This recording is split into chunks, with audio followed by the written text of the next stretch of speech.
I'm excited for this. And we are live. I love it. And we have the scribe back with us tonight.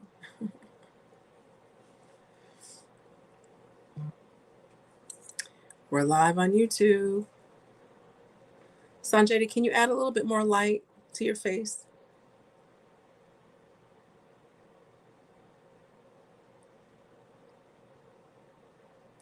Welcome in, everyone. Welcome in.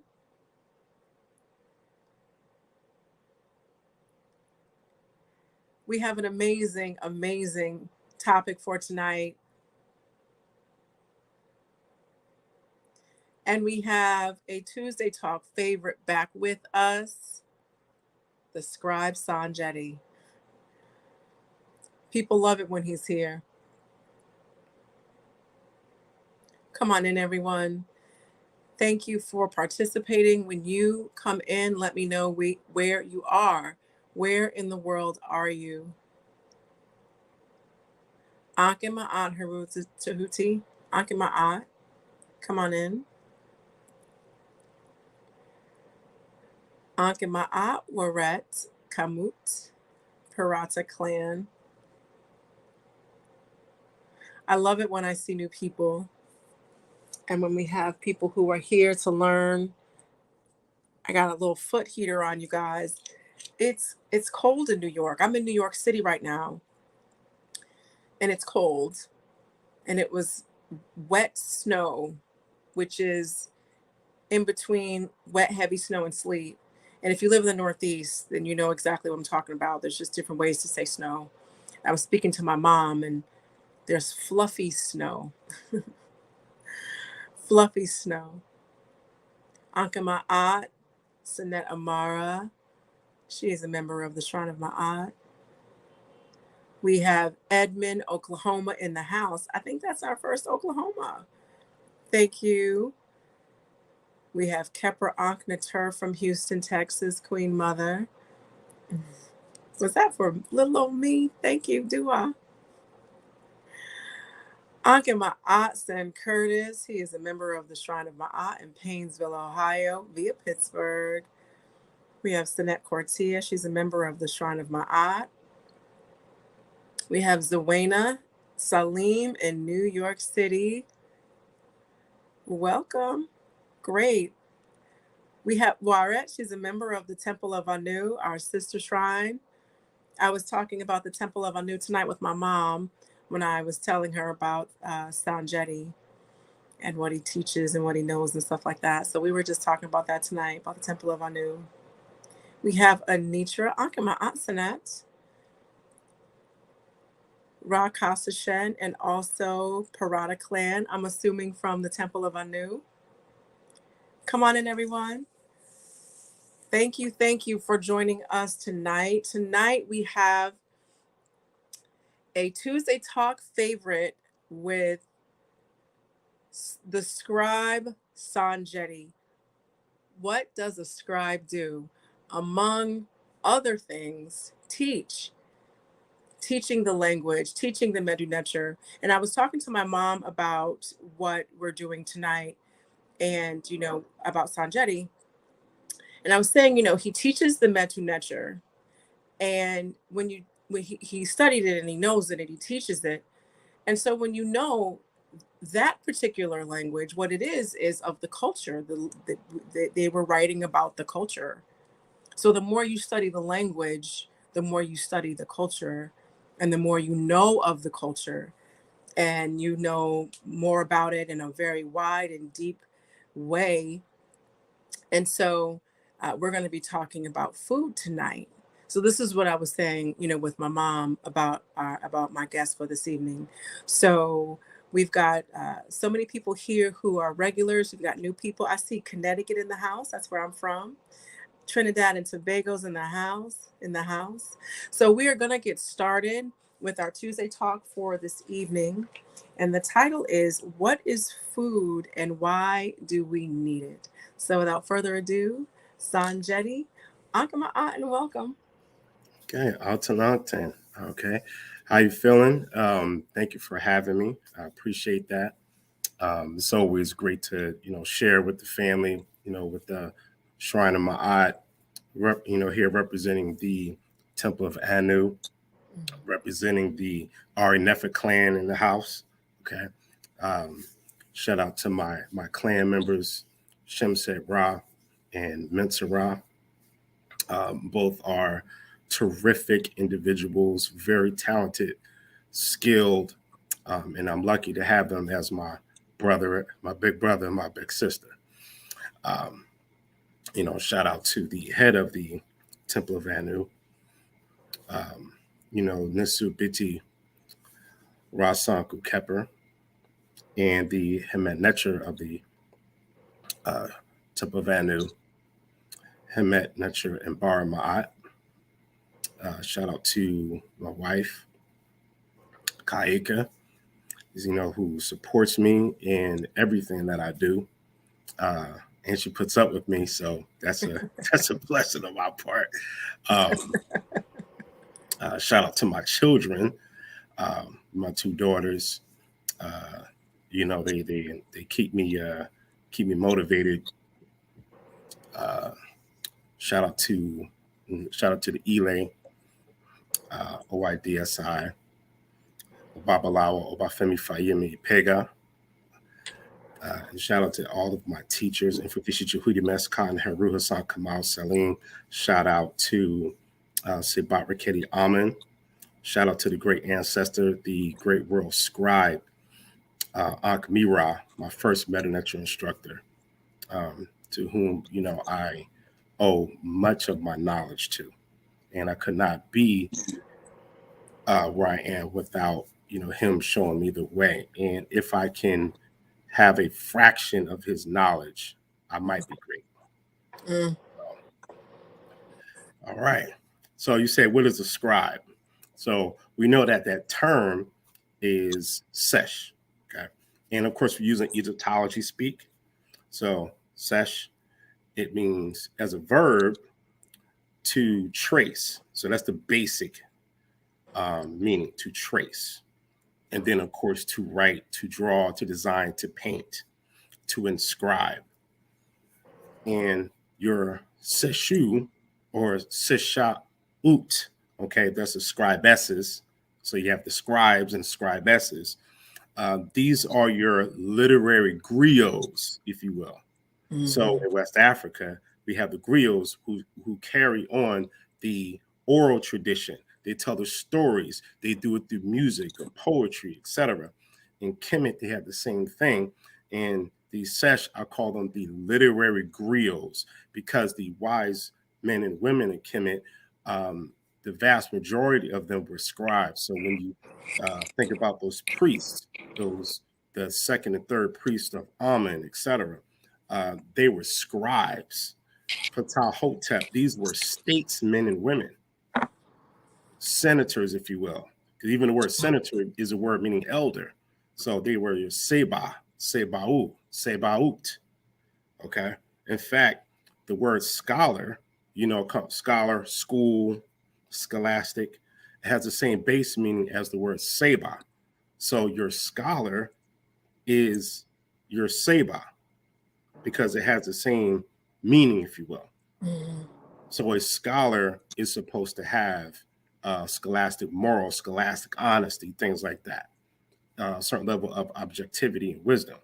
So among us, we have our sebas among us. All right. And it takes years in order to get there. And it's not something you call yourself. It's something that the community deems you worthy to be such. Same thing with the scribe. A scribe or a sesh, you had to have been proven. You can't just say, well, I'm a scribe out of nowhere. Who deemed that to you?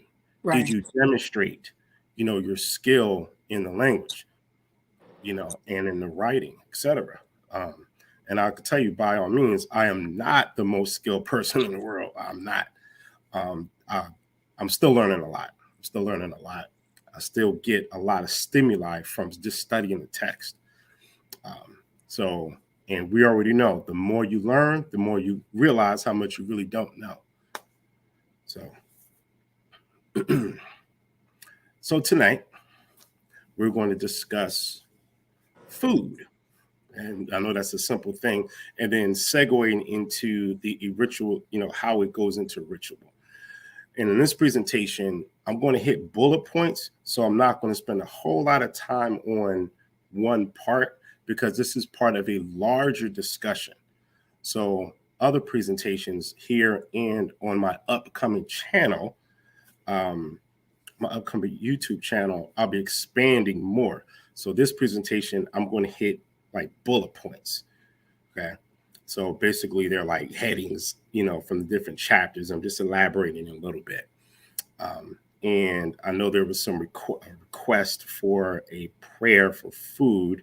I think, that was passed on. So I did work on that, and it will be an adaptation. So that'll be my gift to everyone here. All right. Let's get into the share mode. Present. Share screen. Windows. I'm so glad I got a lot better at this. Okay. Can you see the screen? Let me go back here, and here we go. There we go. What do you see? African practice of food offerings, Kemetic Focus.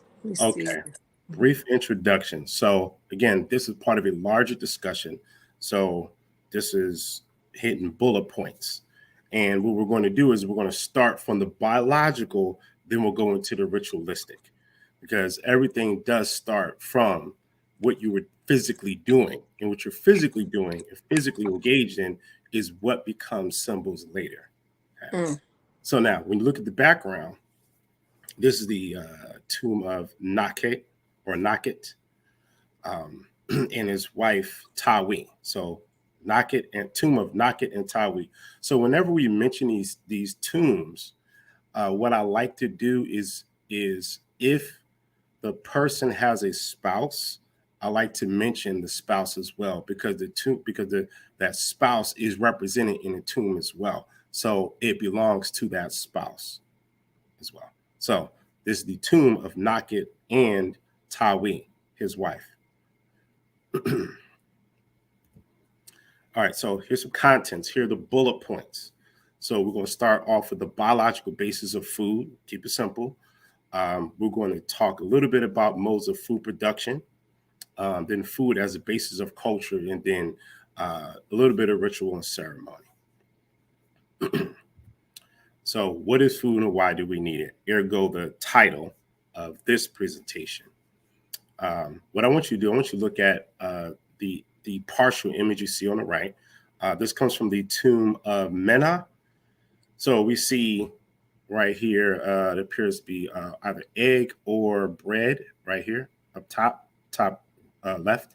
And of course, obviously you see the fish, you see the birds, you see containers, baskets filled with food and spices, which is very common actually throughout Africa to arrange foods and spices in bowls and baskets like a banquet. You also see vessels here for liquids, waters, juices, beers, wines, etc. So I want you to keep that image in mind because we're going to see some real life images of that. All right, so let's go to the biological. Okay. So, of course, it's taken from one of a biology text. So, food in natural order. Okay. So, all cells must take in oxygen and food molecules through their plasma membranes to power the metabolism, growth, and repair of the internal cell structures. Okay. Some of us may or may not have been into this since high school or even college, but remember, this is the basis of how we are processing what we're calling food, how we're processing materials that we need in order to metabolize, grow, and really live. All right. Your concept of Ankh, if you will. Life utilizes energy. This we know. Life utilizes energy. All organisms require energy and produce waste products. Food energy is used to maintain the internal order and growth. Food provides nutrients that are used as building blocks or for energy. All right, so why are we highlighting this here? You know, food energy is used to maintain internal order and growth. Order, keyword, internal order. So the internal order is about ma'at. Remember, ma'at is what? Order, that which is straight, balance, symmetry, if you will. So we know inside of our body, ma'at, which is the natural order, is always at work. Your body is always doing things, compensating to maintain what's called homeostasis. Homeostasis is where you want to keep things balanced. So your body itself is the epitome, is the embodiment of the workings of ma'at and how ma'at operates. So you have to have an internal order and growth and proliferation. In order to do that, you have to provide it with substances that your body does not manufacture on its own. So you have to get it from an outside source. So when we look at our diagrams on the right, little chemistry at the top, glucose plus oxygen, energy is released, you know, so that we can move and think, etc. Carbon dioxide and water. You know, carbon dioxide you breathe out. Okay, you exhale that, and of course, water when you're sweating, etc. So this oxygen and carbon dioxide exchange through your pulmonary system. All right, this is Ankh. So there's the latest research on Ankh is that it's more about how you're breathing, because you can barely go a few minutes without oxygen. In fact, whenever you're unconscious or there's an accident or something like that, you're losing blood, we know that in the EMT world, according to the training and schooling that I've gone through, for every minute that your brain is without oxygen, there's a 10% less chance of a full recovery. So this is how important oxygen is.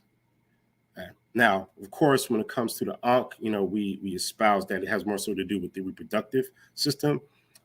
Yes, life does have to do with that. But you can go your entire life without reproducing, technically.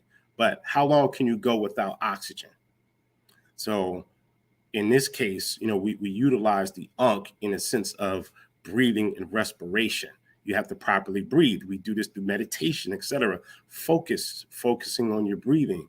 Make sure you don't have any blockages so that you can get all the oxygen possible so that your respiration and all of your cells can operate properly. Now we go to the bottom, cellular respiration. So we see cycles. So we know Ra, so see light energy. Ra gives us light energy. More specifically, of course, to our skin, but plants through their chloroplasts, again, we'll get into that biological details, is what processes the sunlight, makes the plants grow. And we already know that when we go into the mythology of Ra, Ra is the progenitor of life. Ra is the force that initiates life. And then we also have the Nun. So the Nun is where the sun grows out of. So we go into mythology, the Nun, the great waters, etc., the flood, and they're associated with each other. But we already know from biology and chemistry that if you take a glass of water and set it out in sunlight, what will start to happen? You will start to see some fuzzy green stuff start growing inside, correct? So it's Ra together with the Nun that creates life, that creates the plant life that you see there. So then the plants start to process the sun, and then we eat the plants for our food, so that to feed ourselves. And of course, we'll eat fish and other animals and things like that, grains, et cetera, et cetera. And then we give out what? Carbon dioxide and water, in which the plants consume. And it is a consistent cycle of the natural order, which is what? Ma'at, that which is straight, orderly, which means the law. So what we're talking about here, this is natural law that occurs. So keep that in mind. So now let's go to a little bit of history here. So hit this bullet point. So the late archaic Homo sapiens populations were most likely tribal wanderers who exploited a wide range of food sources. The most likely required that they range seasonally over vast territories. So most biologists, anthropologists, etc., would agree, and evidence demonstrates our earliest ancestors, of course, at least starting with the what they call archaic Homo sapiens, who are African people. They were hunters and gatherers. Went out there and got food. They gathered plants, etc., berries. In fact, some research suggests that primarily, not exclusively, but primarily, men were the ones who hunted, and women did more of the gathering, etc., and they worked together as a collective unit of food production. So over time, as food supplies become more reliable, the lifestyle became more stable and easier to bear. In turn, a safer, more stable, and longer life permitted humans more opportunity to develop their intellectual side. So here's something. Most, if not each, civilization that ever sprung up on Earth always sprung up around water. Why water? Because water is your what? Your supply. Because we have to have water. In fact, you can live over a month. I don't remember the exact time, but it's definitely over a month. You can live over a month without food, but you could barely live a week without water. So first we have what? Air, which contains oxygen, nitrogen, and other elements necessary for you to breathe. But primarily you need that oxygen. And then after oxygen, the next most important thing for you to have is water. So you see now how we're building this up. We're building this up. These are things necessary for life. So these civilizations that sprung up around water, lakes, especially rivers. River water is usually healthier than lake water or swamp water, of course, and even more healthier than ocean water. So make sure you look up why you should not drink ocean water. You can drink river water. Of course, you want to clean it, but you do not want to drink ocean water. Somebody look that up. That's your assignment. It is said that it is the eating of fish that more than likely catapulted our brain development forward. Because what does fish have? Fish and sea vegetables.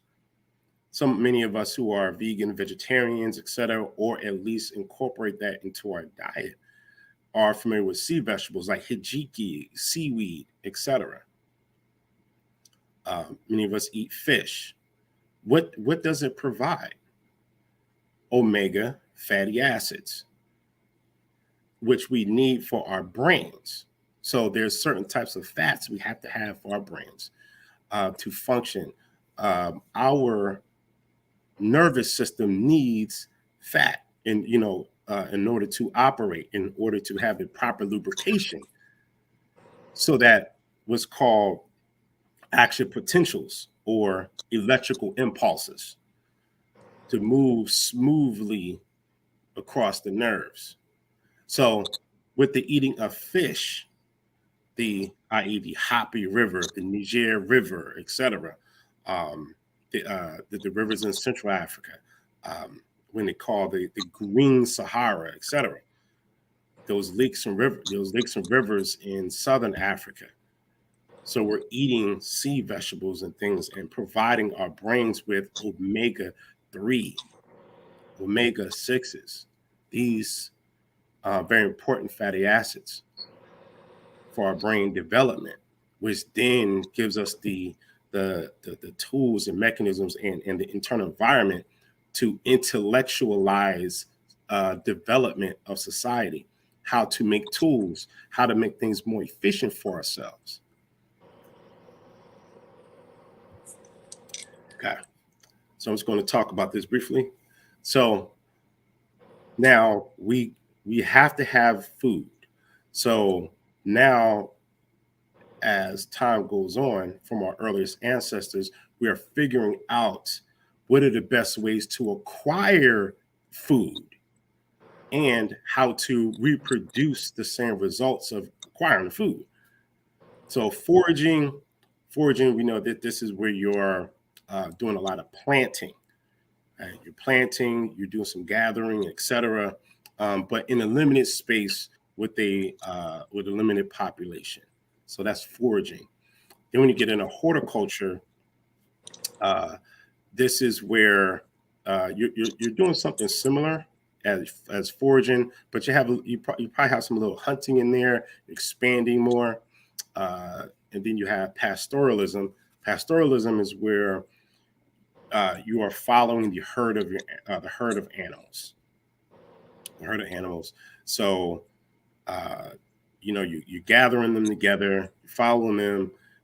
You may use them for milk, etc. Like in the next slide, we'll take a look at that. Uh, you could use them for meat. You could eat what they eat. You know, if they're not eating grass, because we don't really have the stomachs to eat grass. Um, so a wide range of things that can happen with pastoralism, and you're constantly moving. So this is one of the reasons that drove our earliest ancestors to migrate to such distances, uh, because of pastoralism. And then, of course, you have famine, you have desertification, um, you can have wars, conflicts that can make people move about so much. Agriculture, this is where you are you're planting, but you are digging up the ground, you're planting seeds, you're using livestock, you're using the muscles and strength of animals to help you plant foods in in in large structured enterprises. So it's wider than just horticulture. Now you have a wider system. So you're using the ground more and you're replanting according to the seasons, etc. And of course, today we have industrialism. Making food on large scale factories, etc. We're not going to get into that, but these are the primary modes of food production. So I just want to mention these are some of my people here. I'm partially Fulbe or Fulani. So actually missed a Coptic term there, which is Won. Actually, should say Won. Wow. So the Fube or Fulani, they're primarily a pastoralist African society. So they spread throughout many parts of the African continent, from West Africa along the Atlantic coast to Lake Chad into East Africa. So, we always like to do language comparisons. So this is just a quick one here. So in Ronnie Kemet or Medu Necher, you have this term wenim, verb meaning to eat or to consume, and then as a noun it means food. So wenimu, okay, and we're using Egyptology speak here. Now Coptic, it's won, okay, won. So we can see that, or at least hear that the M drop from Coptic. Now in Fulfulde, that's how you say if you want to say Fulani language, you say Fulfulde. So the people is Fulbe, and the language is Fulfulde. So you have what's called metathesis. Metathesis is where consonants switch places whenever a dialect forms, etc. And then it could break off to another language. So we can see it's a switch between the N and the M.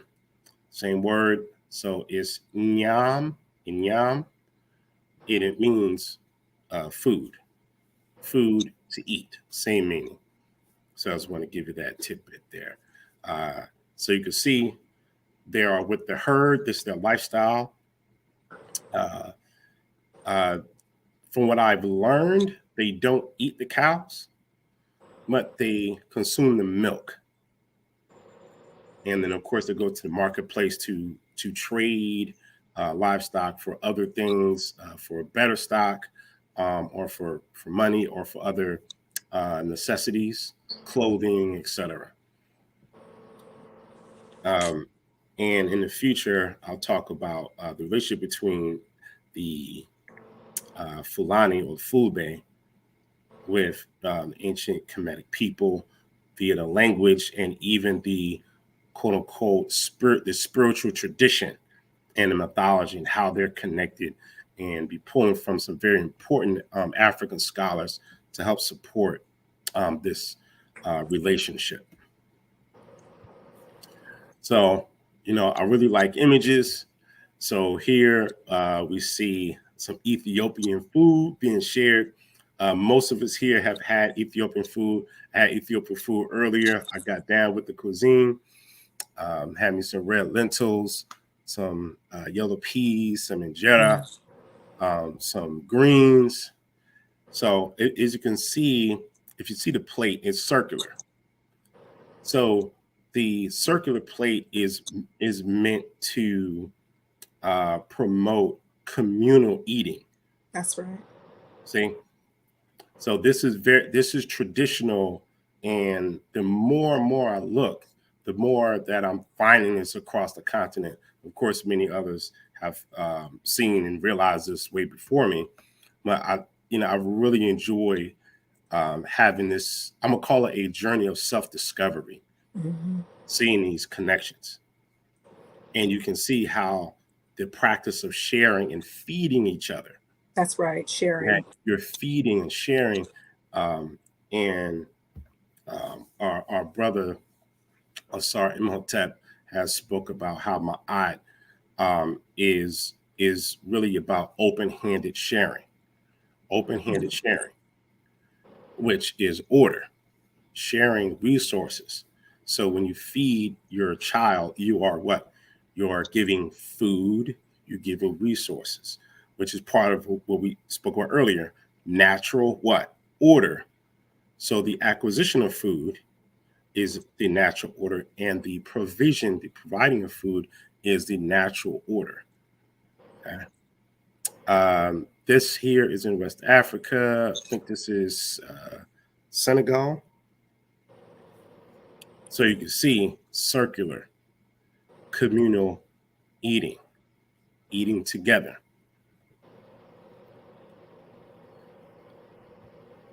Now this is in Egypt. This one's from Egypt.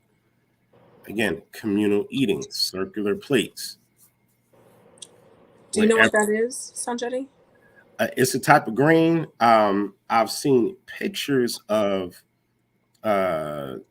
Egyptians. When I say Egyptians, I'm still meaning Kemetic people, and even Sudanese take large bits of bread, and they're cooking it on top of rocks or small boulders, if you will, and they put in it, and it lays all around the rock or a small boulder, and then they take it off, and it's really big. So that's what that probably is. Similar to like injera bread, injera like a strong pita type of bread.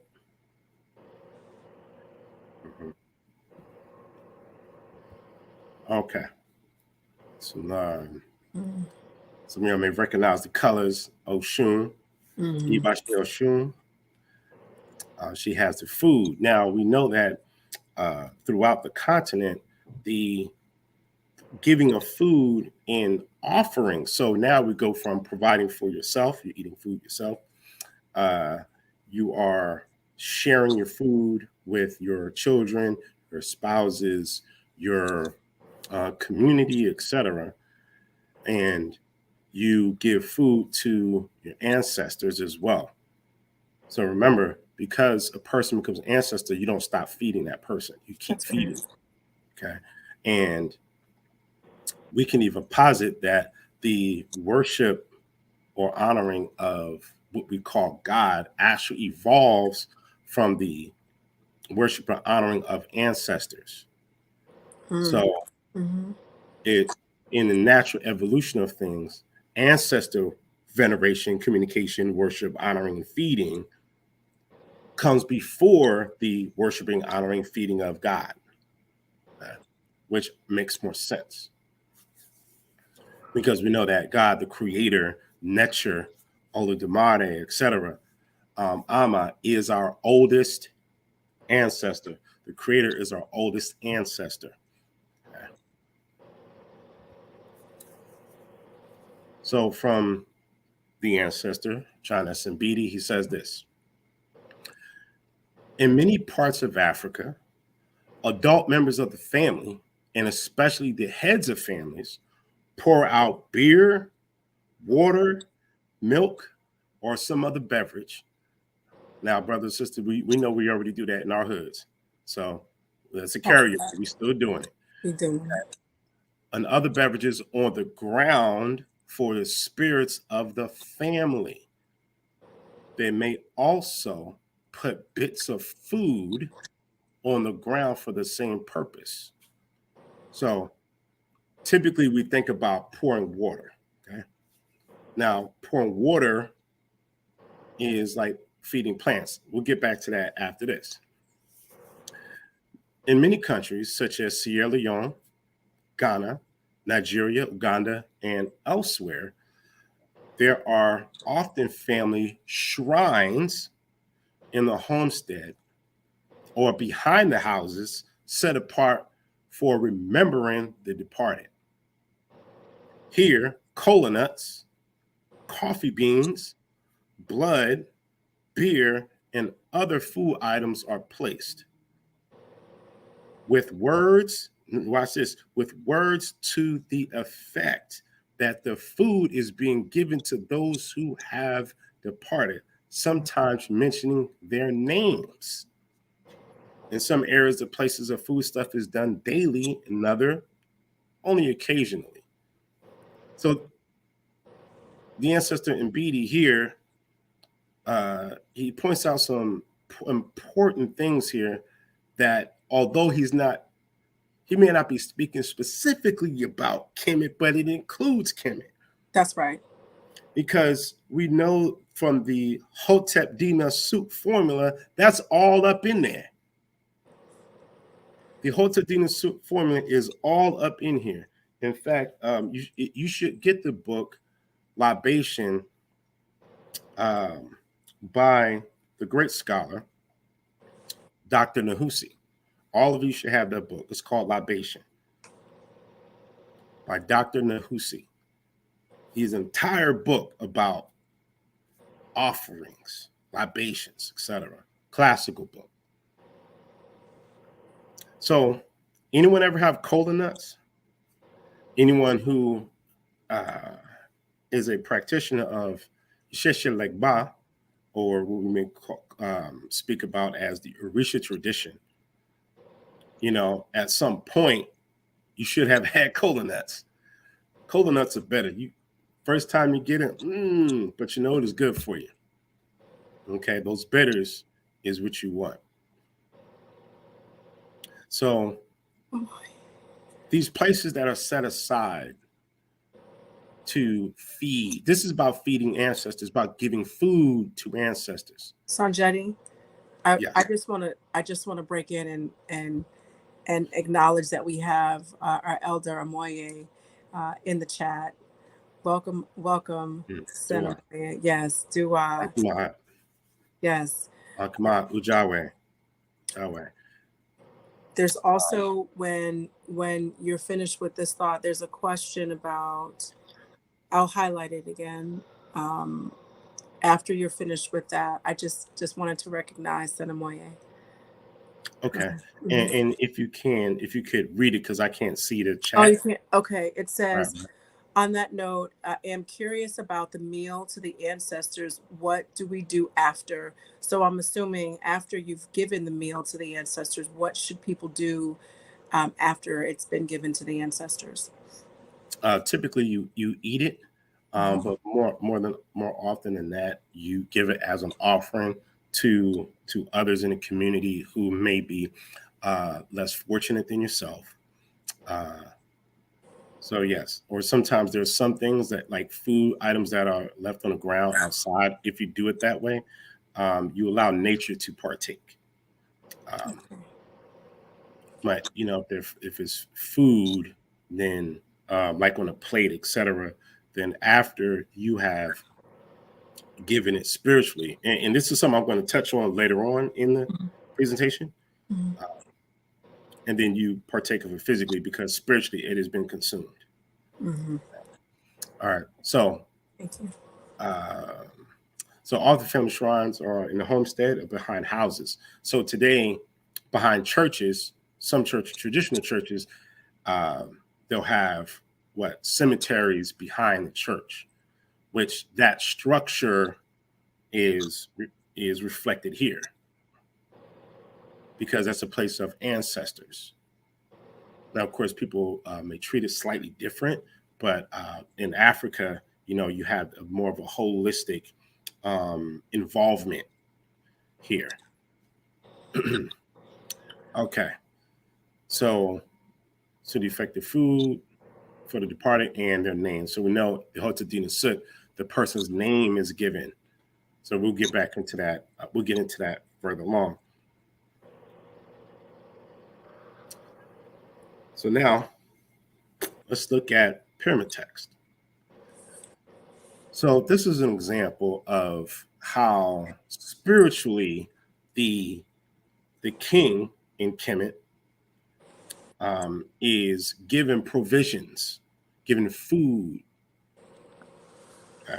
So this is pyramid text of Wanasa or Unas, and the antechamber, south wall. So antechamber, like an upper chamber, if you will, south wall. And this in the image you see, this is actually the antechamber south wall. So I had to screenshot it and literally put it there.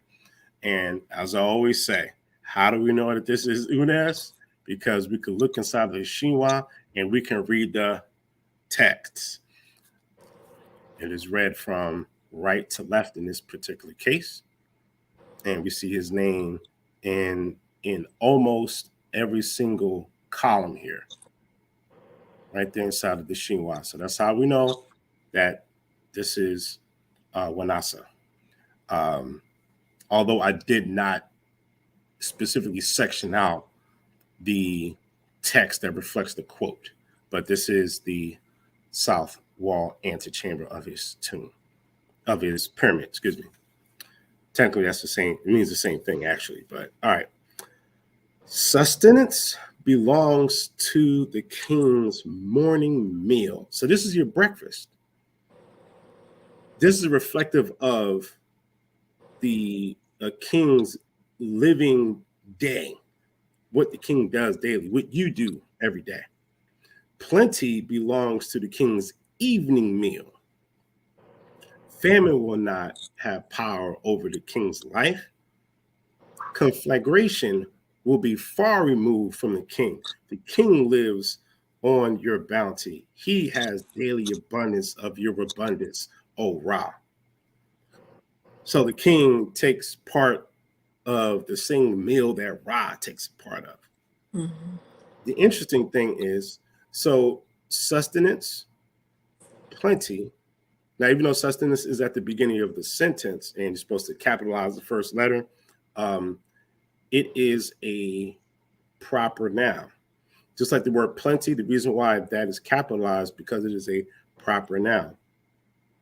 African people, we pretty much see the divine in everything. Mm-hmm. So sustenance is a deity itself. Mm-hmm. The concept of having sustenance is a spirit. Plenty, having abundance, conceptually is a deity, if you will. It itself is a spirit. So the spirit sustenance. Sustenance, the name of this spirit is called sustenance. The name of this spirit is called plenty. And that spirit belongs to the king, the Nasut, the Nisubiti, the double king. Interesting. I'm learning more and more how, at least for the Fulbe or Fulani, they eat breakfast and then they eat at dinner. They don't really do like the lunch thing. So I found that interesting that in this passage, it says the morning meal and the evening meal. It doesn't say anything about a lunch. Mm-hmm. And I found that in a few other places in the pyramid text, in other areas as well. So I found that commonality. So we can think, do we really need more than 2 meals a day, like large meals a day? So we can look at how people are eating. In fact, the great scholar Robin Walker, who's the author of the book When We Ruled, you should all have that book. He discusses how during the period of the Songhai Empire, how we have records of such detail, even to how they had their daily meals, and that they only did 1 or 2 meals a day. So he pointed out that this is calorie restricted diets. Calorie restricted diets. So we know that when we overeat, we have, issues with our weight. We have cardiac and heart problems, diabetes, all kinds of things that go wrong from overeating. So many of us who are listening to this program, have some type of awareness of how our diets affect our lives, and have taken steps to make those positive changes. Or some of us were even born into it. But here we go back to ancient Kemet. We see 2 meals. We can assume here 2 meals a day. Mm-hmm. Calorie restricted diet. Okay, so this is the text of Pepi. Antechamber, east wall. When you look at the image on the right, we know that this is Pepi because we can read the text. So we can see his name, Pepi. Now there's Pepi the first and there's Pepi the second. Now Pepi the second is Neferkara Pepi. So we know that this is not Pepi the second because you don't have Neferkara there.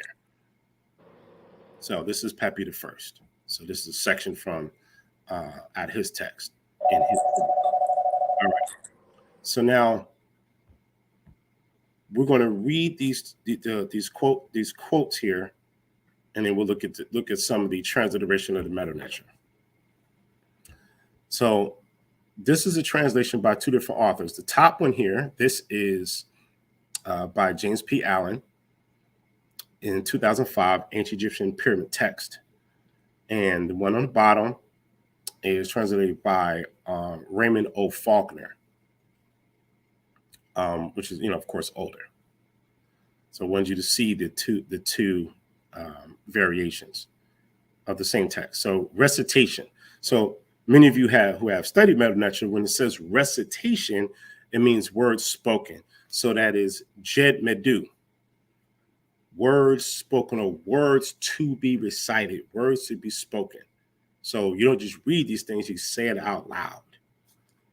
So I'll read both. James P. Allen's translation.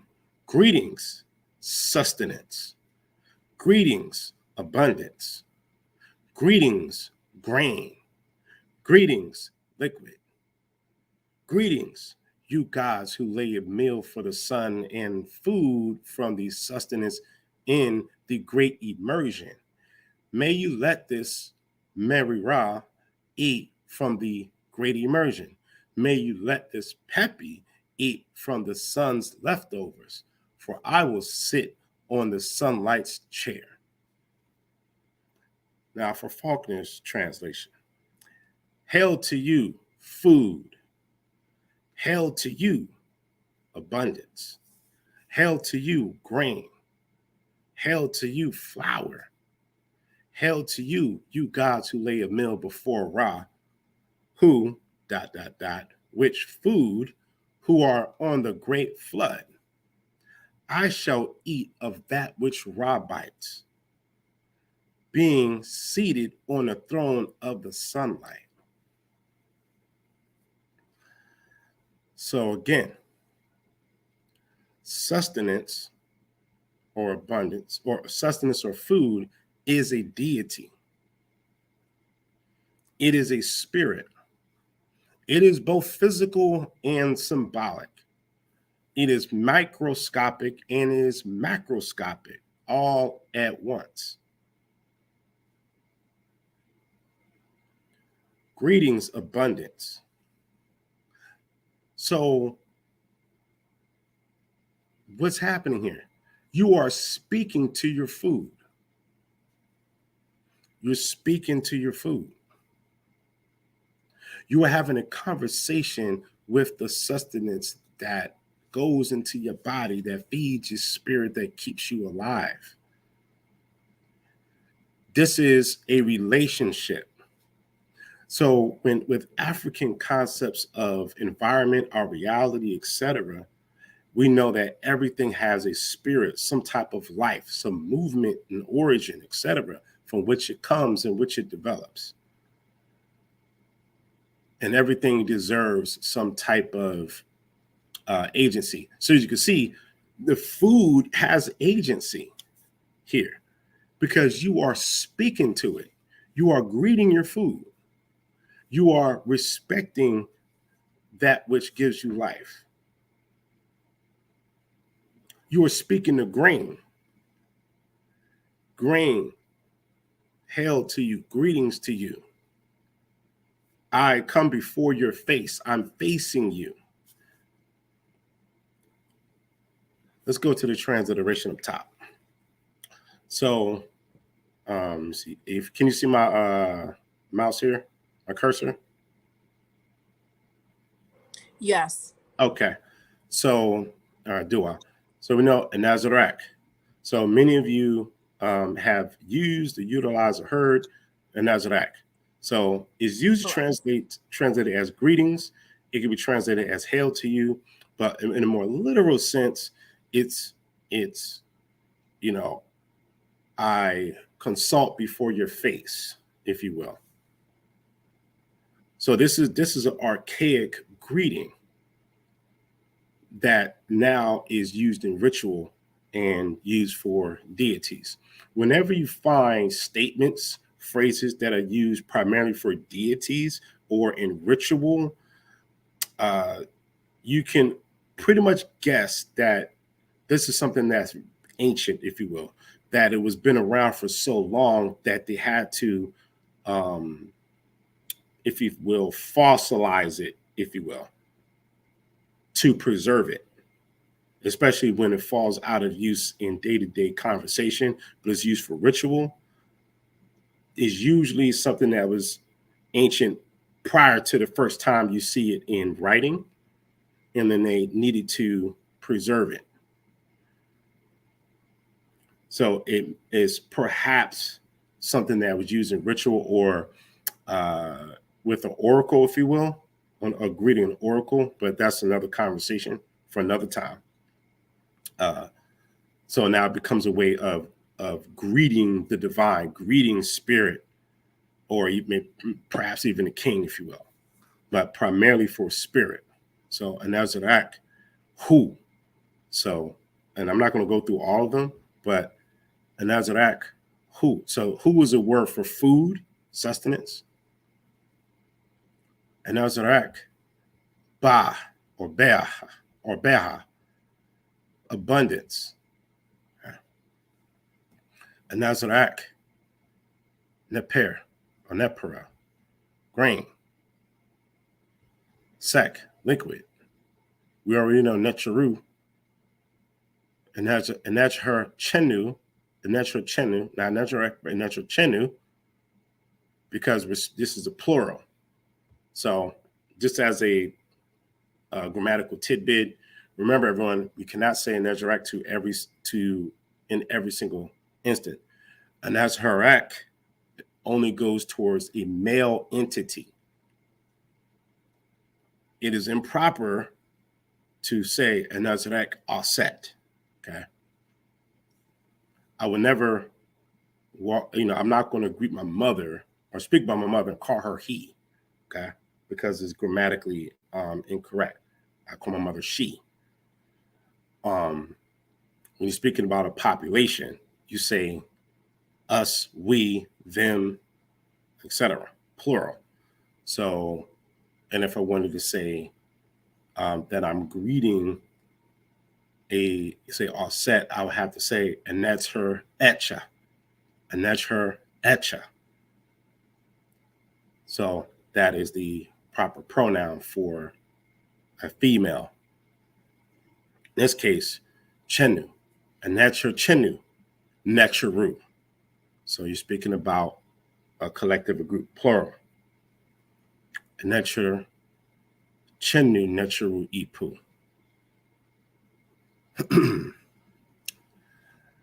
So now you're saying greetings, you gods, or you necharu, if you will. All right. So I have an alternative. So at the bottom, hopefully you can see that's an adaptation. So you can take this, you can use this if you like, in your own prayer. So this is my gift to you. So I modified it slightly. So when you are at the table, you can say, homage to you, food, homage to you, abundance, homage to you, grains. You can also put in there homage to you, fruits, homage to you, vegetables, okay? Homage to you, drinks. Okay, I put drinks instead of liquids because we usually don't say I'm drinking liquids. We usually say I'm drinking drinks or juices. You can say juices if you want. Greetings to you, O Neteru, who lays a meal for Ra and food from the great flood, or you can say food from Nun if you like. I, or if you're in a collective we, shall eat that which Ra eats. Dua Neter, you say that 4 times. Okay? 4 times be complete. 4 is your 4 points of a square, which is complete. 360 degrees, which is by degree equivalent to a circle. So that's why we do 4 times. So, or you can do a Nazarak food, a Nazarak abundance, right? A Nazarak grain, a Nazarak drinks, a Nazarak vegetables, fruits, greetings to you, or you say, a Nazarak chenu, necharu, homage to you, O necharu, who lays a meal for Ra and food from the great flood, or Nun.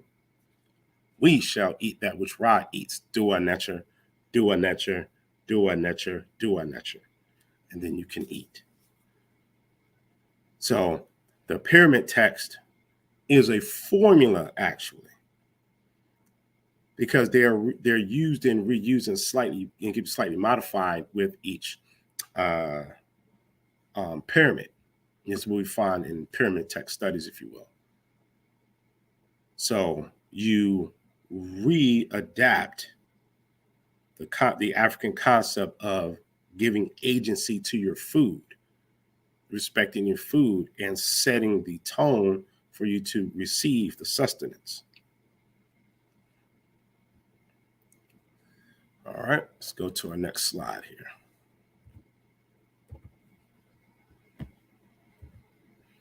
Here's a few terms for food. The image at the top, that is from Egypt. The one at the bottom is Senegal.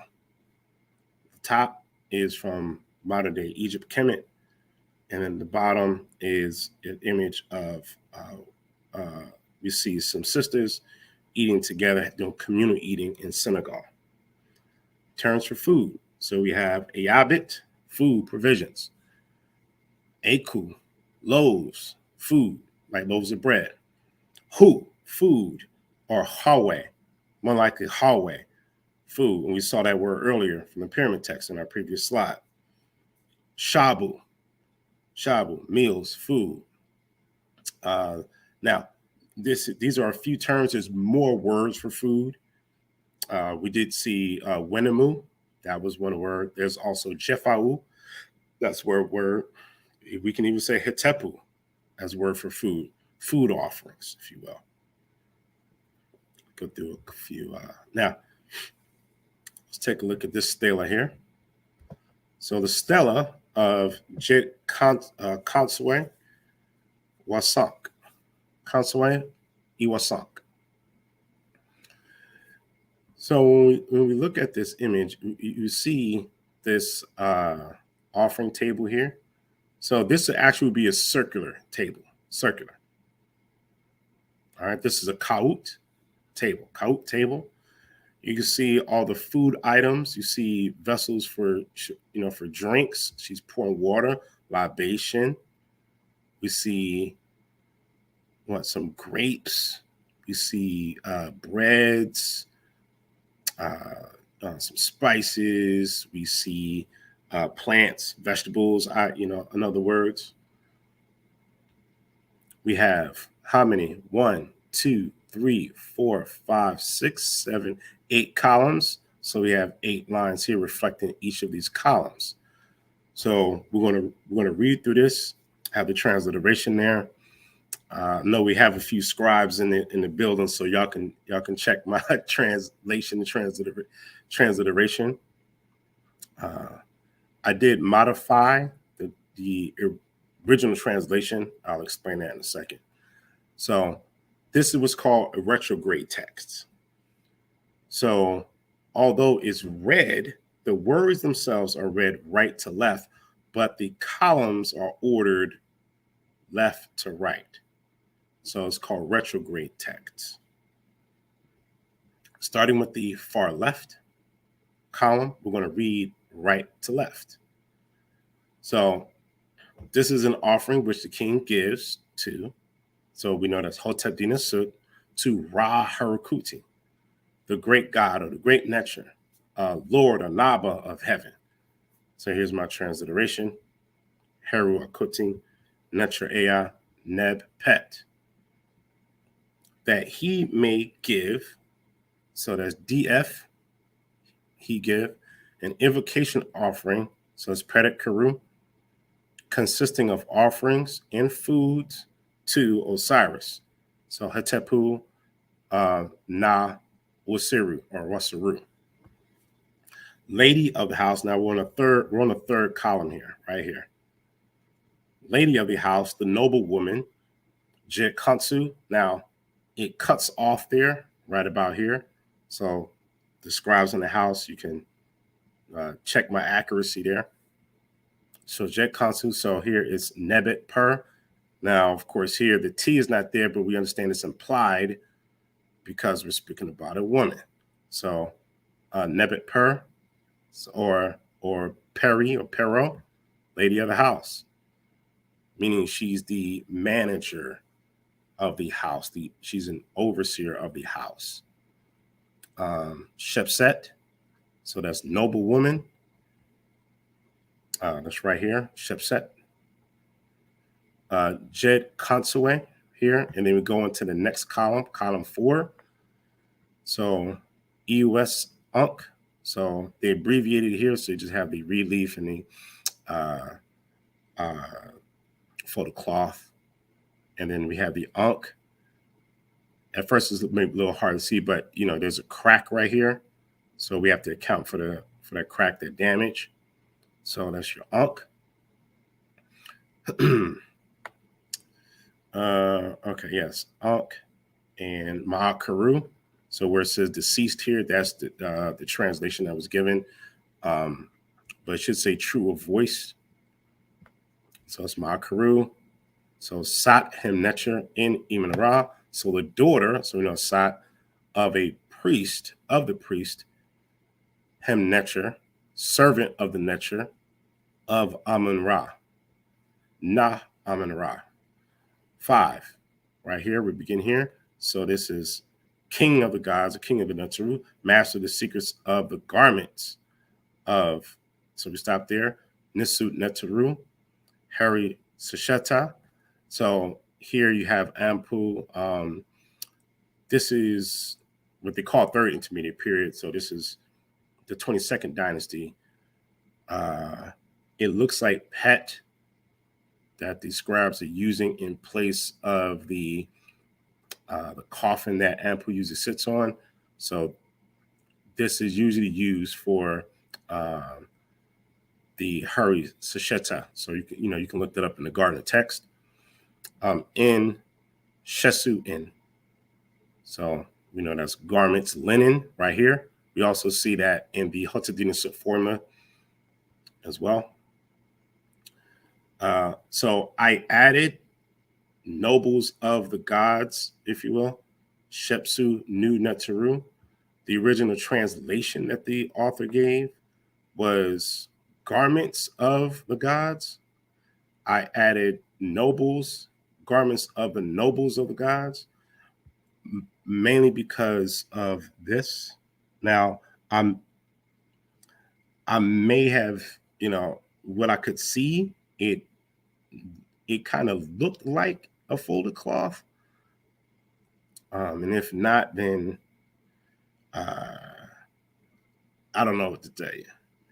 But we know that this sign here is used for ancestors. It's also used for Shepsu or nobles. So I'm willing to modify that if someone could maybe interpret that better, if you will. Because we have the Shesu, and then on both sides of the Shesu, you have the preposition na, or in and in of. So master the secrets of the garments, but then you have this next preposition of, and then I see this here. And then we have the preposition nu. We know that's plural. So, which means that the preceding word or noun has to be plural. And then we see Neteru here, the 3 strokes. So that's why I translated it that way. As for the scribes, okay, 7. So 7 and 8.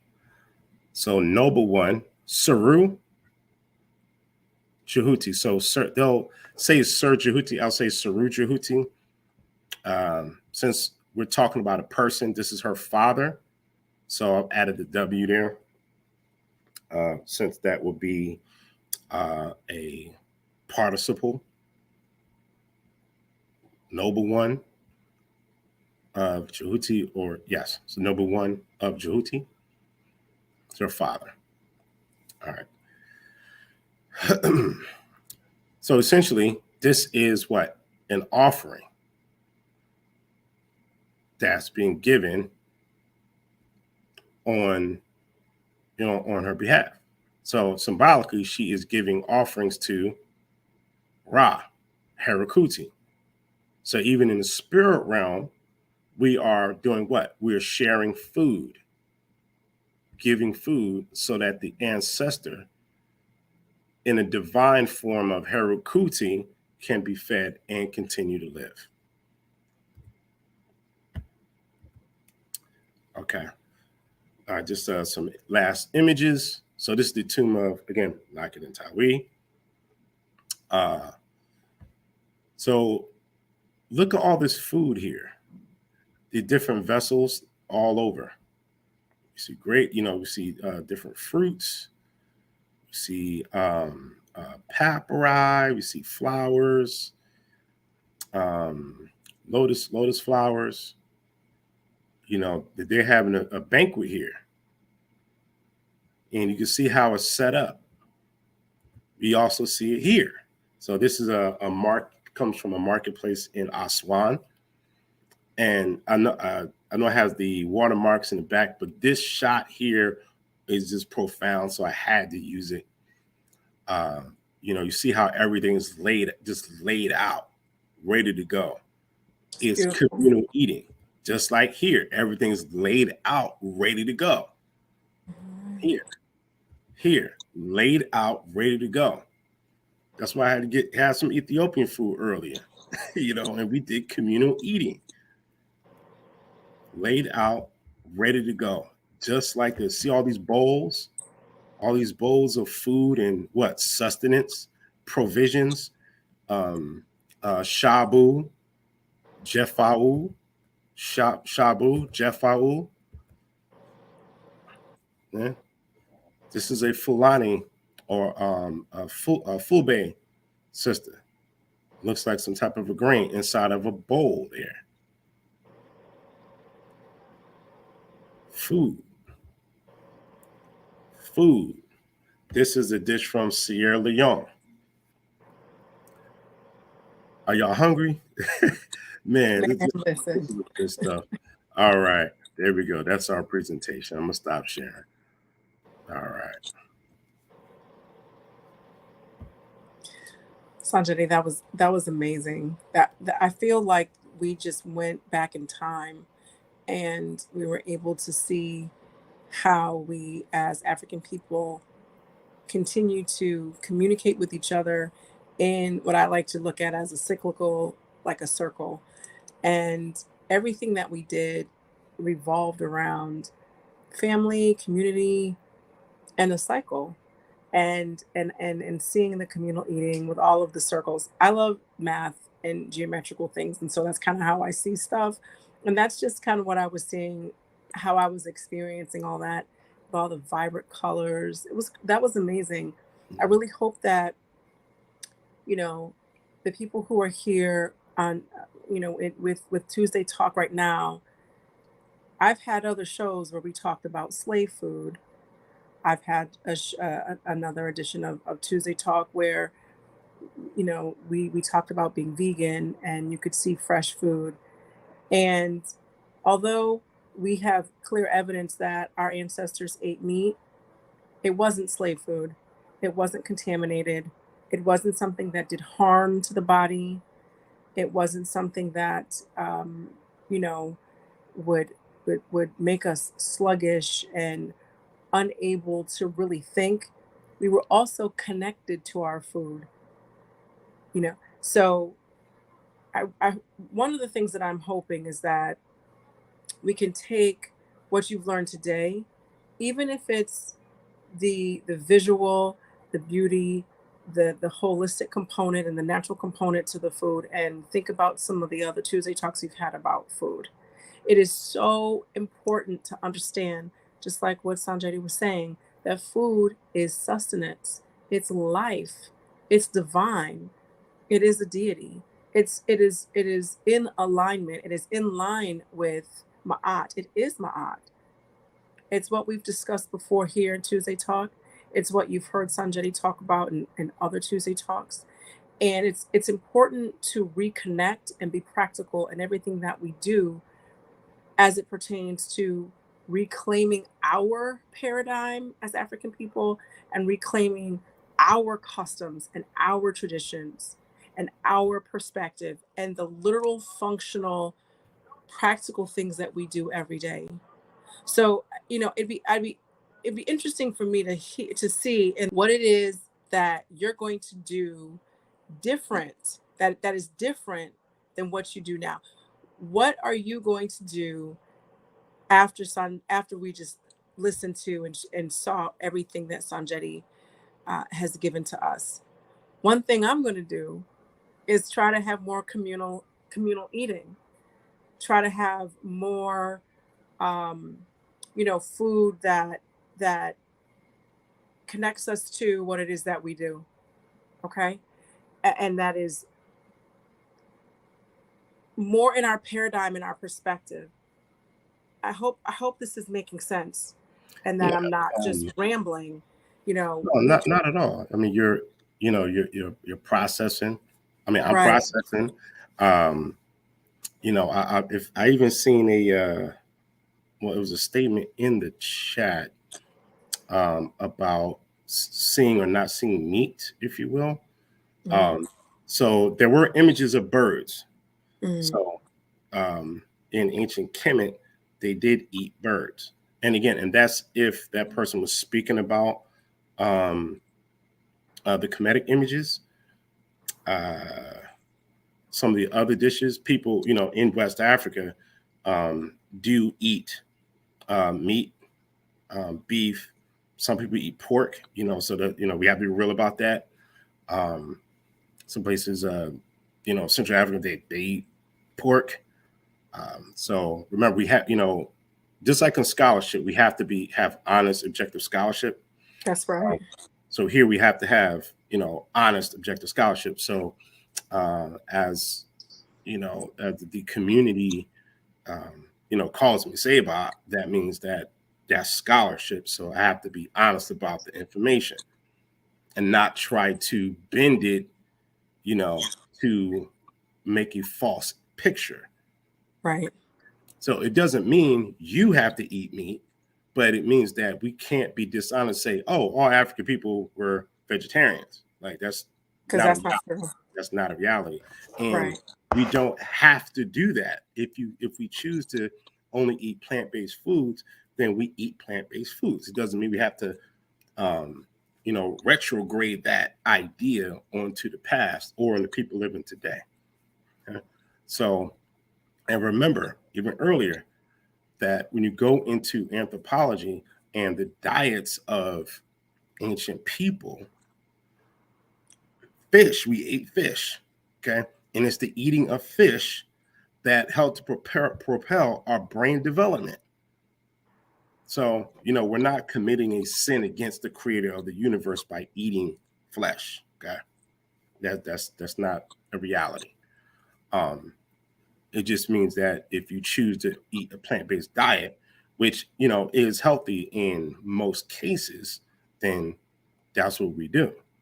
Um, there are diet restrictions. So even when you go to in Kemet, in the temple of Esna, the temple of Esna, ESNA, um, there's there's rules on diet restrictions before you engage in your priestly duties, your seasonal priestly duties, such as one should not eat certain foods, especially certain meats, 3 days, 9 days, even more before priestly service duties because of a cleaning out purification period. So now, of course, think about this in a practical sense. If you're eating a whole lot of hamburgers and things like that, Mm. reality, you're probably going to have a lot of gas. So, you know, you don't want to be in a temple and your stomach's always rumbling, right? So let's say, okay, look, don't eat these things before you start your priestly duties. Now, again, I'm speculating, but trying to think in a practical sense. Uh, which is why in many religious services, different religious services, it's rude to pass gas. Okay, because it's flagellants. It's putting evil spirits in the air, if you will. Okay, because that's what it is. It's evil spirits. Anything that disturbs your peace or Hmm. gives you like you know, is something that distracts you from your focus on what's positive and the ritual and ceremony. So you can't be in there singing and celebrating, or it's supposed to be in quiet solitude, and someone lets off because they were eating beef, and whatnot. So I'm just thinking about it in a practical sense. Sonjedi, can you also mention and talk about us eating pork? Did we eat pork? Was it shunned as Kemetic people? Can you speak to that? Yeah. So many places in Africa, people eat pork. So let's put that on the table. There's a lot of people on the continent that eat pork. Now, those who are more the Abrahamic faith today, most of them don't. Okay. Now, in ancient Kemet, where it's possible where the restriction of eating pork may have come from, or at least how those who adhere to Abrahamism picked it up from. So in Kemet, I've never seen pig on the offering table, because everything you see in the offerings, people eat that. That's in the diet. Okay. But you will not see, at least I've never seen, a pig ever put on the offering table. Now, there is an account from, I believe it's Herodotus, of in the city of Jeddu, Ranu. Maybe you could correct me on this, Ranu. The city the degree is called Mendes. I believe that's Jeddu. Yeah, if you could check that. Make sure I'm correct on that. They had an annual festival where they would consume a pig. Okay. Now, this was in northern Kemet in the Delta, like by the Delta region. So it was localized, but it was not nationalized. Mm-hmm. So, and remember, we're talking about a whole country here. This is an entire country. So everybody and everywhere is not eating the exact same way, if you will. So people in the north may have, some different plants and herbs they're eating than people in the north. Okay. Or people in the middle regions of Kemet where Mennefer is. Mennefer is in the middle regions, just a little south of the apex of the delta. So, and in the mythology, when you go into the tomb, I believe it's an Abuju tomb or Abydos tomb, where you see the image of a black pig being beaten by a baboon. Oh, goodness. Like, get away from the throne of Asar. It's like by steps, like beating a black pig. There's even an account by Herodotus. Again, Herodotus is like 6th century BCE. So we're talking about like the 500s, where he described a man, a native Kemetic African man, where a hog pig was running, and then it like ran into him, bumped into him. So he was so distraught that the pig touched him that he ran to the river and jumped in and washed him to purify himself because the pig touched him. Okay, and this is an observation by the ancient geographer Herodotus. Okay. Poor little piggies get a bad rap. Yeah. There was something else on that too. Oh, so when you go into the Pertum Heru and you go to chapter, so there's chapter 42, and then after chapter 42, there's what's called a rubric. So a rubric written in red ink by the scribe is an instructional piece. Okay, it gives instructions for the 121st chapter, where we get our 42 declarations of innocence, if you will. Okay. There's also a set of 36. So usually we hear 42. There's a set of 36 that actually comes before that. You don't find it in the Papyrus of Ani. You find it in other papyri. So there's a set of 36, and then there's a set of 42. And remember, the 125th chapter it's like an entire chapter before you even get to the 42. So you got to read all that first. So the rubric, the instructions for entering the hall of the double truth, Ma'ati, is, I'm going to try to go from memory here. It says that one who enters this hall of truth will come pure, meaning you showered, you bathed, okay? Pure and clad in white linen, meaning you bathed yourself, more than likely with like natron, similar to baking soda, if you will.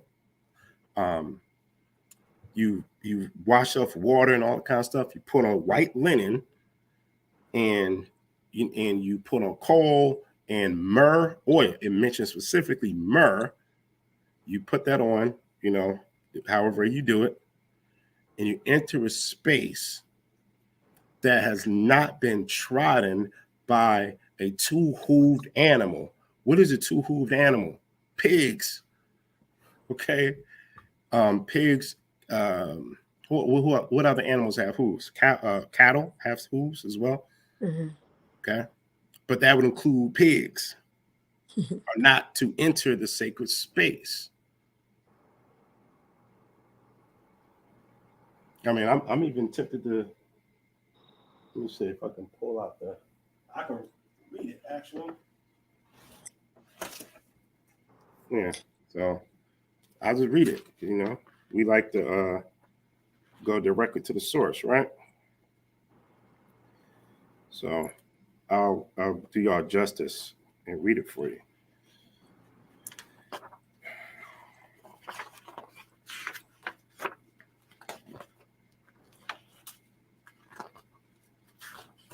I want to give you the full shebang. I looked at this in While you're finding that, Senamoye said, yes, there was one area in the Delta where they ate pork and raised pigs. People outside of their community shunned them and would not marry them. Yes. So dua for that. Ranu, Sesh or Ranu.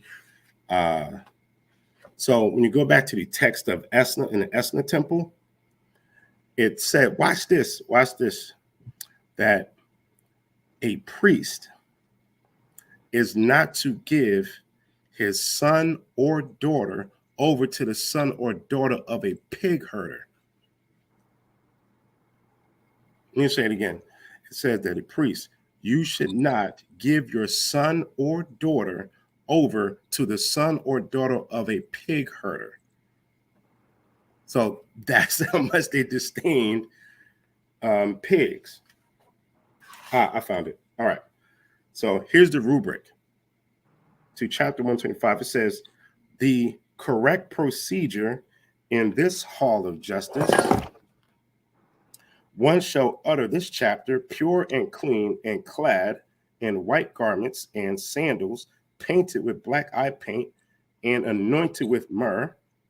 Thou shalt be offered to him meat, poultry, incense, beer, bread, herbs. When you have put this written procedure on a clean floor of ochre overlaid with earth, upon which no, swine or small cattle have trodden. As for him who makes this writing, he shall flourish, and his children shall flourish, etc., etc., etc. So that's even more clarity. It says, on a floor of ochre overlaid with earth, upon which no swine or small cattle have trodden. So I hope that at least someone addresses the question of pork. Right. And that was during those times before we had bioengineered everything, before before animals were tortured, and before they lived in slop, and before they had all these hormones and chemicals. I mean, before they were just generally manipulated to not even really truly be completely food. So imagine what we're eating now. So, and this is a little bit of a sidebar that I wanted to focus on, because part of what we'd like is to break all of the chains of enslavement and continuing to eat the food, that type of food shows a bit of a mental enslavement that still goes on when that's something that you know better than now and have other options but still choose to do that. So that's why I wanted to pull that out. So, you know, as far as the bulk of what we got tonight, we had some first source prayers over food. We have a different perspective of food from our paradigm. Let me define those two terms. A paradigm is like a house, if you will, a structure, okay, in which there are rules for that upholds that structure. A perspective is like in a room in the house. That's the view that you have. Okay. So if you're in somebody else's house, looking out somebody else's window, then you just ain't gonna get what you're supposed to get. You're gonna get something that is not for you. And in this case, something that is bad for you. So from our paradigm, our rules and customs and traditions, our house, we have a perspective, okay, the way that we look at food. Food is divine. Food is communal. Food is to be shared. Food is sustenance. Food is to be offered to our ancestors so that our ancestors may live. That symbolic act is then turned into something practical because you eat it, someone in your family eats it, or it's given to someone who needs the food. Nothing is wasted. Okay. And that is what I got while I was moderating and looking in the chat and making sure everything was running smoothly. So we also got some direct prayers. We got some sources for some prayers, people. I need y'all to run this back. I need y'all to run this back and make sure that you have what you need to do what? To be practical and functional in practicing so that you can stay in the right paradigm. Our paradigm is the dopest. I mean, come on, is super dope when you do it. All right. However, you, or I should say, at the same time, you are given practical tools to do it. It's just not talk. We have a master scribe. We have sources and references. We have examples and ways and things that you guys can take and go do immediately. Scribe Sonjedi, I want to thank you so much. When we prep for Tuesday Talk and Sonjedi and I, get a wrap on and talk and stuff, I'll be learning in our prep session and it's a lot of fun. He's an extremely busy man. And so when he carves out time to come teach us in the dopest way that he does, we need to respect and honor that as well. He doesn't do this for money, but needs money to do it. And I have posted up his Cash App, which is $Sonjedi, and PayPal, which is a little bit too tiny for me to read with this bright light in my face. But I have it in the chat, you guys. Oh, wait, here it is. It's easier to read. The PayPal is S as in scribe, N as in Nancy, J as in jet, D I.ifatunde8@gmail.com. Ifatunde, IFATUNDE8 at gmail.com. We got to show our brother some love because y'all love him. Y'all ask for him all the time. I get him. He comes and he brings it all the time for us to learn and really to give us the sources we need to continue to do our own research and stuff. And little on me, my Cash App is Yoga Girl Sai. Okay. So I hope that you really enjoyed tonight's Tuesday Talk. I'm going to check the chat for any more questions. I think he answered all of them. We have Fred Bantu, meat with ceremonial. Otherwise, you wouldn't have livestock animals. You wouldn't have what? Animals weren't herded for slaughter. Main diet was grains, fruits, vegetables, and legumes. Well, we right, most certainly didn't eat as much meat as people eat nowadays, but we did eat meat because our offerings were eaten and consumed by the humans here. So I hope I read your comment in the right spirit. Go ahead, Sanjay. Yeah. For the most part, you're going to have mostly, grains, vegetables.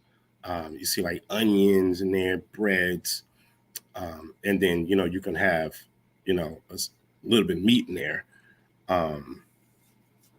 but it's mostly grains, Mm-hmm. vegetables, fruits. So, Sonjedi, do you know? We have a question. Was the domestic pig invented or maybe bred into what we have today from an ancient pig? not that I know of. See, all domesticated animals are. I mean, domestication is a human invention, right? Right, right, right. So, in that sense, yeah. But as far like genetically, if that's the context of the question, um, dogs, for example, like modern day dogs were technically bred from wolves. Mm, So the dogs you see today, over centuries and centuries, human beings have selected specific wolves to breed together, and that's how you get the modern dog. right, right. Now, as far as the pig, I don't know. I mean, from the images from tombs and others, they pretty much look the same. Um, Mm-hmm. Mm, so now, if you mean genetically, I don't know. Um, if it's again, I don't know the context, but if it's in the Nation of Islam type context, that's symbolic. That's not literal. If it's cat, a rat, and a dog together, no. But if that's the context of the question, but domesticated, remember domestication, and remember is a human invention. right. Um, Yeah. so you could have some behavioral changes, just like house cats. Okay, house cats are usually more plumped, than wild cats. Uh, so there are some Mhm. changes there. Their behavior, may not be as aggressive. Maybe I'm not sure, but hopefully I'm addressing the sister's question. I think so. I think I agree with you. The act of domestication in and of itself is a modern day invention, as far as I understand. Um, Or well, not it's modern day, ancient. Yeah, human, domestication of human. animals is thousands of I'm years old. sorry. Yeah, let me correct that. Not modern day, but human. Biogenetically engineering food, to my understanding, is modern day, and creating food, like making food in Um, a lab, that type of stuff, well, is yeah, in a most lab. Yeah, in a in a lab. right is most certainly something that is. I wouldn't even consider that food if it doesn't come from the earth. What is it? So Well, I hope that question was answered. Go ahead.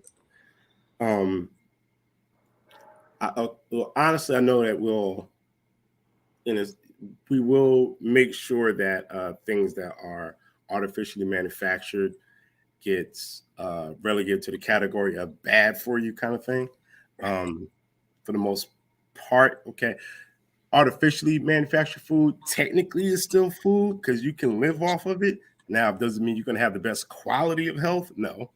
Right. But technically, it is food because you can still get calories, carbohydrates, proteins from it, albeit some of it is denatured. Okay. Like protein powder um, is, denatured technically. You mix it in water and then drink it down. Hmm. Your body, your that protein is composed of the amino acid chains. Okay. So when you actually eat food, you know, it be it let's say beans and rice. So beans and rice together is a complete protein. Hmm. Or if you eat some chicken or quail, or goat, okay, because in Africa people eat goat. um, Right. Right. when you eat those things, it goes through the process of breaking apart the proteins down to amino acids, et cetera, naturally.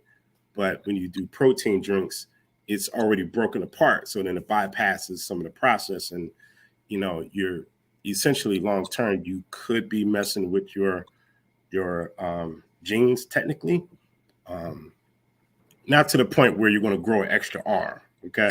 So sometimes, again, I get it. Sometimes we go to these extremes, like, oh, don't eat that, like you're not going to die, right? If you drink a protein shake, you know. So again, unless you grow an arm out of your shoulder, but you know, but the best diet is always natural. Um, That's right. I mean that's across the board. every level of research, to the layman, to the most professional, knowledgeable scientist. Natural diet is always best. This is true. This is true. Well, I hope that question was answered, especially in the spirit in which it was asked. So I just want to thank everyone for coming on to Tuesday Talk. And I want to thank Sonjedi for giving the people what we asked for. I was really excited about this. I think it's important to understand that, you know, we had our own customs in the everyday.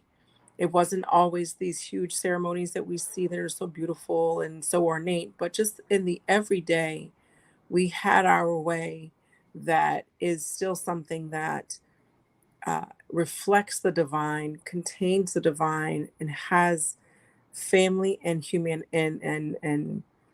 um, humanity, recognizing our humanity within it and everything that we did. Okay. So with that, I want to say thank you to everyone who came. Thank you to Sanjeti.